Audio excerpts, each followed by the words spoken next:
Hello friends, हम सभी जानते हैं कि आज कोरोना का जो सेकेंड फेज आया है वो कितना खतरनाक है। मैं जब भी फेसबुक का पोस्ट खोलती हूँ तो उसमें मतलब मैक्सिमम से मैक्सिमम यही रहता है न्यूज़ कि यहाँ इतने लोगों की मौत हुई, वहाँ उतने लोगों की मौत हुई, ऑक्सीजन सिलेंडर्स की कमी है, ऑक्सीजन की कमी है। कभी कोई पॉलिटिकल पार्टी बोल रहा है कि हमारे पास ऑक्सीजन नहीं पहुँच रहा है। तो अगर एक बार को हम ये सब चीज़ साइड कर दें तो ये भी सोच सकते हैं कि अगर लोगों की मौत हो रही है तो कितने लोग बच के भी निकल रहे हैं, कितने लोग कोरोना से ठीक भी हो रहे हैं।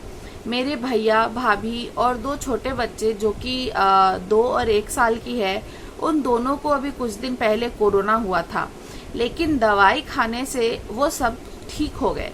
जैसे मेरे भैया को था 16 और जो छोटी भतीजी है उसको भी 16 के आसपास ही था, पर वो लोग 1 वीक दवाई खाए और सेकेंड वीक में उनका कोरोना नेगेटिव आ गया।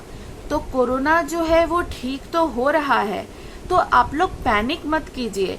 अगर कोरोना का कोई भी सिम्टम आए, जरा सा भी सिम्टम दिखे, तो आप लोग प्लीज़ दवाई खाना शुरू कर दीजिए। और जहाँ तक डॉक्टर की बात है तो हॉस्पिटल में ऑलरेडी जैसे कि पता है कि कोरोना एयरबॉर्न हो चुका है, तो हॉस्पिटल में इतनी भीड़ है, बेड्स नहीं मिल रहे हैं, इतने इन्फेक्शन वाले पेशेंट्स हैं वहाँ पे कि अगर कोई सही भी होगा तो उसे वहाँ जाकर कोरोना हो जाएगा।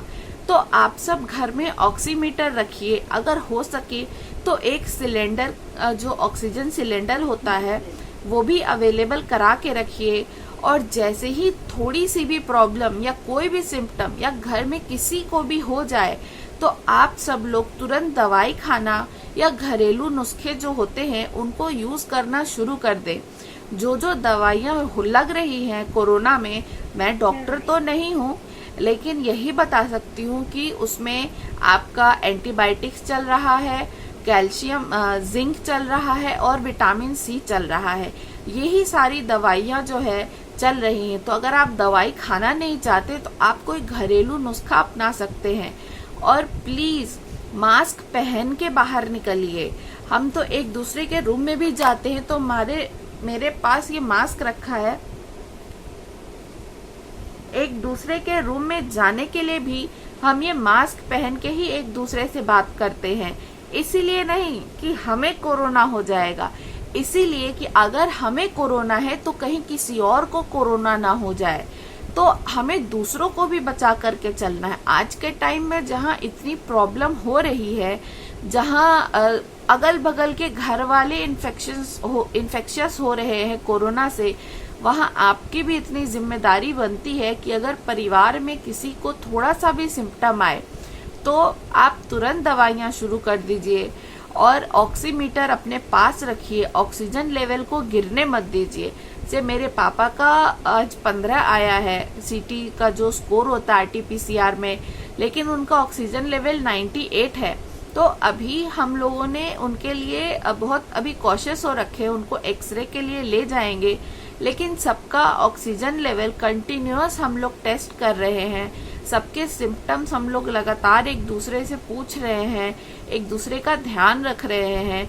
तो आप जहाँ भी रहते हो, चाहे हॉस्टल में रहते हो, पीजी में रहते हो, घर पे रहते हो, अपने आसपास के लोगों को अच्छे से समझा के रखिए, सैनिटाइज करते रहिए अपने हाथों को और मास्क लगा के ही बाहर निकलिए।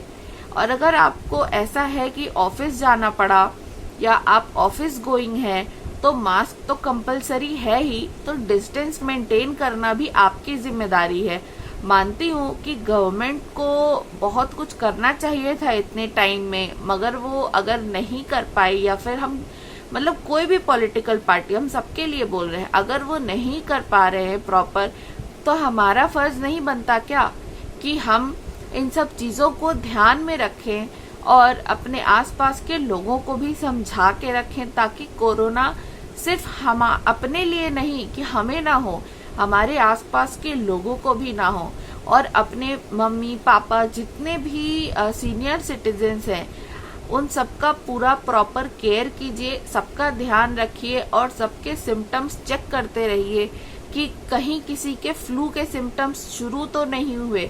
बहुत सारे सिम्टम्स हैं। ये आजकल हमारी इम्यूनिटी पे अटैक कर रहा है कोरोना। तो मे बी ऐसा मुझे लगता है कि हमारी इम्यूनिटी जिस जगह पे कमज़ोर है वो उसी जगह को अटैक कर रहा हो। ये सिर्फ मेरा थॉट है।